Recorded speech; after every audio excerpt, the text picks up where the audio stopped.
everyone, my name is Hasti and today I'm going to show you a few advice that I wish I took more seriously when I was in my Living Cert. So first, let's get started. I wish I took past papers way more seriously throughout the year. The best advice I could give to you, like as a Living Cert person who just finished their exam, and if I were to go back seriously, I would start doing past papers from the beginning of the year.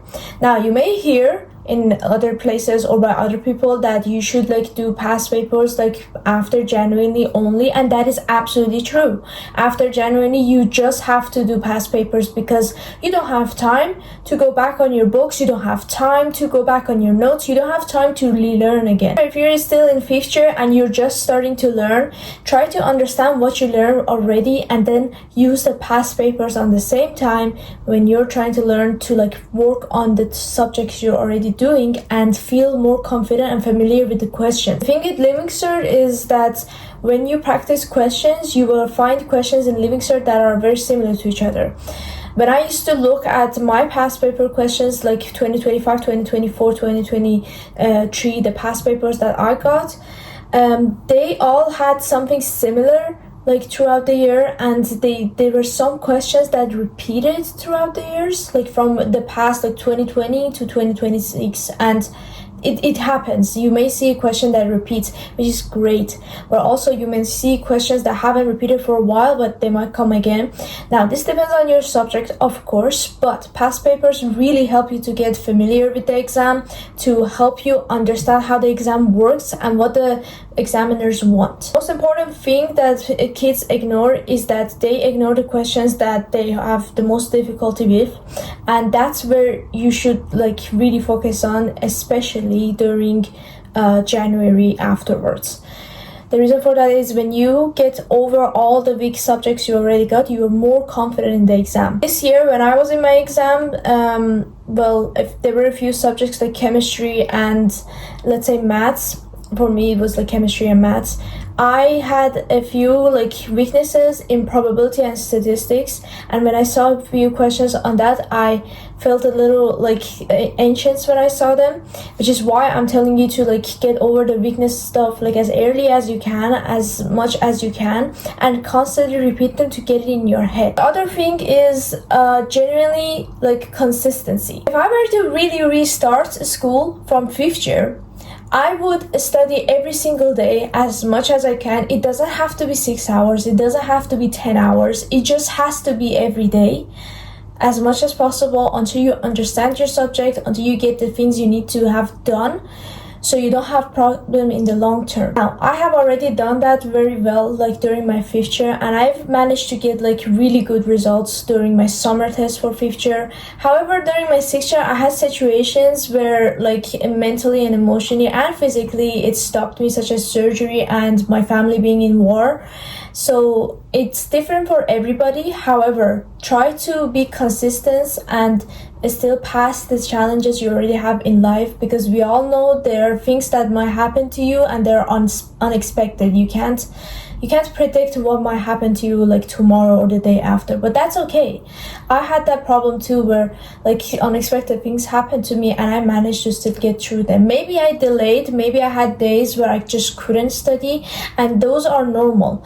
It's just that throughout the entire year of school you should try to give your best as much as you can on your studies to get things done, get things sorted, so you're not stressed for your exam. Usually students do is after January, maybe around the months of May and April, students cram a lot of information in their head, and I did too, to be fair, on the chemistry only, especially because I didn't really understand that subject, so I started cramming information before my exam. It will help you for short-term memory, before exam when you're practicing. However, long-term memory is always gonna top up your short-term memory, because you may practice today but you will forget it tomorrow. Stuff you've been working out throughout the year, they will show up in your exam, and that's where most of your marks is gonna go for. Third thing that I would really need to tell you is breaks. Students tend to study with no breaks, and that's where they just cram too much information, and they might think they're studying when they're doing long hours, but they aren't really, and they start going on social media or do stuff So it's better to have consistency with breaks and like short but like manageable, rather than long and like unstable like working schedules. Or maybe like you're somebody at home who is constantly like have to like do something. Maybe it's better for you to have like a short like schedule where you can study, for example, like 1 hour, and then you have to take a break afterwards and maybe do some of your chores or something else and then study again. Some people might not have a like study environment at home, and that's completely understandable.